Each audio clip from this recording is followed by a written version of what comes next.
Bunge la wananchi oye! I hope I have not reached any standing order. I must admit that today is my first time to stand here. So many years back I used to pass through Delegated, and this is the first time that I'm addressing fellow Kenyans at this venue. We are here with me, the chairman of Kenya Revenue Authority, the Honorable Ruto, who is also a former governor of Nairobi County, who is also my friend. We worked with him in Azimio Economic Council. He was my chairman in Azimio Economic Council, where we were 4 of us. So we are people who have worked with us. So I know this is lunchtime and you have sacrificed to be here to engage in this discussion. And I want to straight away take this opportunity to take about not more than 10 minutes, Mr. Speaker, if you allow me, to give synopsis and general overview why we are here. And then I will also invite my colleague, whom I'm sure will take slightly less than the time I will take. Then after that, we'll open it up for questions. Why I say that, actually we came to listen more than to talk. And I want to start away by saying that the positions that we hold are delegated positions. We are here courtesy of the people of Kenya. We have been given delegated authority.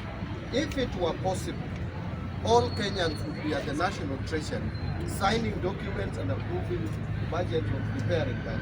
But because it is not possible, a few of us will be privileged enough, courtesy of the people of Kenya, to sit in those offices. When we sit in those offices, therefore, duty calls on us to be accountable to the people of Kenya. Remember last year, we went through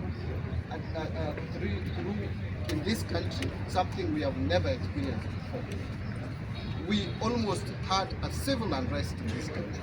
Why? Because there was perception among Kenyans that they were not being listened to, that nobody was prepared to give them a listening ear.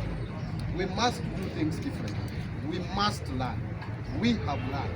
I have learned as the Cabinet Secretary in charge of National Treasury. That is why I have come here to engage with you early enough when the budgeting process is still at its very early stages, so that I can also hear from you a few things. Number one is what the Kenyans consider as priority in their lives.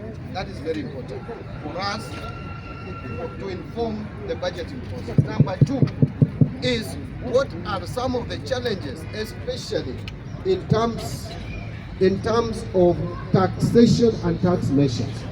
When you talk to Kenyans now, what is in the lips of everybody is that we are being overtaxed, and that the resources that we give the government, we don't see the value, that services are not being rendered.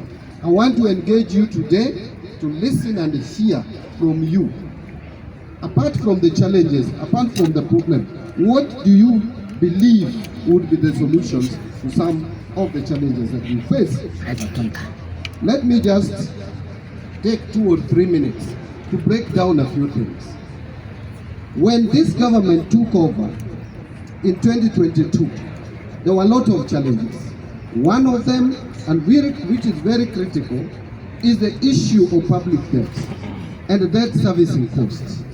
This government took over at a time when budget deficit, as per the budget estimates of 2022-23, was 925 billion shillings, which is almost $1 trillion. Imagine an economy like Kenya borrowing a quarter of its budget every year to finance its activities.